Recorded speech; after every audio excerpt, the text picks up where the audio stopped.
Hello, this is day 2 of decaf, and today I am drinking an herbal infusion of lemon balm, holy basil, oat straw, and astragalus root. Delicious. Oh, day 2 is much more challenging than yesterday was. I did not sleep well last night, and it is incredible how the feeling of being really, really tired can be overcoupled with threat in a body that wants to be alert to feel safe, that wants to be constricted and braced and awake and aware of everything that's happening. So resting is very vulnerable, and that can bring up a charge that moves us back into activation, and that can lead to a lot of restlessness. But perhaps I will speak more to that in another video. Today, I would like to talk about astrology and whether the cosmos control us. Today is the first day of Mercury Retrograde. We had a Mercury Retrograde at the beginning of this year, simultaneously with a Mars Retrograde. And this is the second one of 2023. And there's a lot of feeling around Mercury retrogrades. I think it's kind of a joke in some ways, that some people feel that it's sort of ridiculous that people get so hyped about it, and that it is this sort of cop-out, something to blame. And it's really got me reflecting on what the cosmos teach us. I recently discovered Nish the Fish on YouTube, and I love his videos. I was searching for information about the lesser banishing ritual of the pentagram, and his energy is just so bright and lovely, and he has so much wisdom. It's incredible. But he was speaking about how astrology is actually a reflection. It's not like the planets way out there are beaming down these energies that are controlling us, but more so they're a mirror. They're a reflection of what's happening inside of us. And not just us as individuals, but as a collective, as a planet, and beyond just human beings, because consciousness expands beyond these human containers. And I think that's a really beautiful remembering of the wisdoms of the Emerald Tablet. As above, so below. As within, so without. The micro is a reflection of the macro. If you want to learn about the universe, learn about your own body. It's all a mirror. And I think that's very empowering to remember that we are not dominated or controlled by the cosmos. Though there is certainly an unconscious desire in many of us, and us as a collective, to experience ourselves as submissive, as out of control. And I think that's a huge reason why we incarnate, is to experience this omnipresent, omnipotent thing that we are in a situation that's actually out of control and doesn't know what's going to happen next and can't necessarily dictate the future. A little side tangent, but there is some fun and play in being submissive. We can think about how that can be fun when we feel like it's a choice. And so remembering that we chose to incarnate to feel sometimes submissive can be empowering. And also to recognize that the cosmos are a reflection. Astrology is a reflection, it's a mirror to guide us and tell us about what's happening inside us, not the cause and we are the effect. Because this cause and effect, without the distortion or illusion of time in the third dimension, they're simultaneous, they're the same.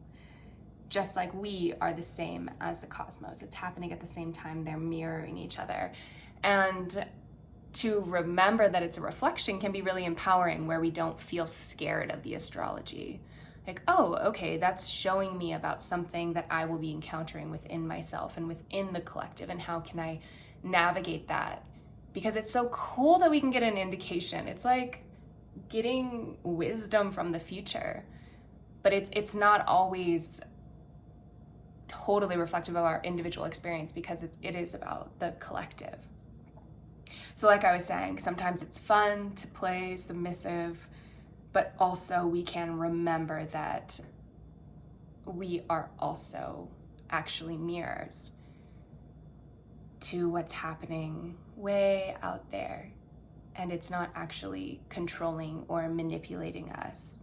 It's a fun, weird game that we are playing in incarnation where we can actually play both. But anyways, that's what I wanted to say as a reminder that there isn't really any need to be afraid. I can feel it come up in my body and I can be with those parts. And I can simultaneously build capacity for what's happening in the astrology by remembering that it's a mirror and it's not something that I am out of control of. It's a little insight into what's happening inside all of us together.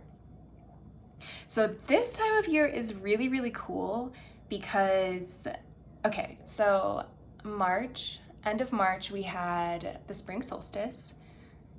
And,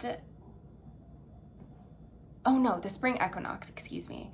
Simultaneously we had the Aries new moon moving into Aries season and the astrological new year. Aries is like the baby of the astrological calendar, and so it represents birth and new beginnings and this like fire and spark that initiates us into something. And so it's a beautiful opportunity and time to like plant seeds for new beginnings. And now we're just transitioned into Taurus, but yesterday, the day before, was a new moon eclipse. We had 2 new moons in Aries. So this new energy from the darkness, like emerging from the void, because there's no light, it's dark. It's that birthplace, it's the womb. 2 new moons, like so much new energy in the last month. It's crazy. And I think that I felt this pressure to plant all of these seeds to capitalize on this energy of birth and renewal and, oh my gosh, how many things do I want to change and start over and reset and blah, blah, blah, blah, blah. And also, when I've been thinking about astrology, can I remember that is innate? Like this beginning energy is inside of me. And if I didn't necessarily make all of the changes that I wanted to this month, it doesn't mean that new beginnings weren't planted, that it was already moving through me no matter what I was setting intentions to or putting rituals around or changing my habits to. Like, what if that new beginning is just moving through me, those energies that are reflected in the cosmos that are happening and that we interpret down here, that I can take the pressure off a little bit and trust that those beginnings are unfolding no matter what I do. And yes, I can enhance my belief in that by engaging in rituals that feel like an initiation to a new beginning. I can try new habits, I can try new things, I can get a habit tracker, whatever, do these things in the manifest realm as a means of reinforcing that and speaking to the universe these prayers and spells that will bloom later in another season, but to not feel so distressed if it feels like I didn't totally capitalize on this really powerful birth time. Because when a child is being birthed, it just happens. They're not planning it, they're not forcing it, they're not willing it to happen. It's just, they didn't even make a choice. It just unfolded, and then they were in a different realm. Each of us who was born became new without having to do anything at all.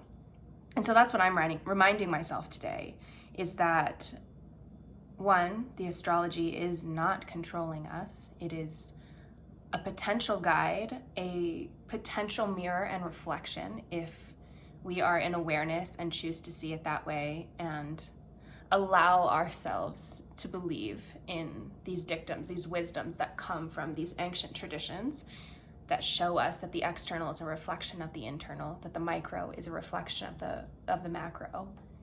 And also to release a little bit of the pressure around always working with astrology, because sometimes we don't have the capacity to work with astrology, and that doesn't mean that there's something wrong with us. It doesn't mean that we're messing up or we're going to suffer for it in the future. I just don't believe that at all. I think we have to, as much as we can, honor our capacity and be with the parts inside us. So if there's a part inside of me that's like, wow, I feel really disappointed in myself for not changing my habits or not planting more seeds or not doing more rituals this month with all of this powerful birthing new energy. And I can be with that, and I can also simultaneously build capacity to be with that by remembering that, oh, actually this energy is moving through me no matter what I do, and I can trust I don't have to control everything, and that babies are just born, flowers just bloom, seasons just change, and we don't necessarily have to be in this like masculine projective energy of doing and making it happen and willing our future and controlling. That in fact, sometimes it is the surrender that actually gives us more relationship with the universe, that actually allows us to move through it with more autonomy and choice. So that's what I want to share today. Would love to hear what it brings up in you. Happy Mercury retrograde. Take it slow if you have capacity, and I pray you can be with what comes up if you don't. It's all gonna be okay. I love you.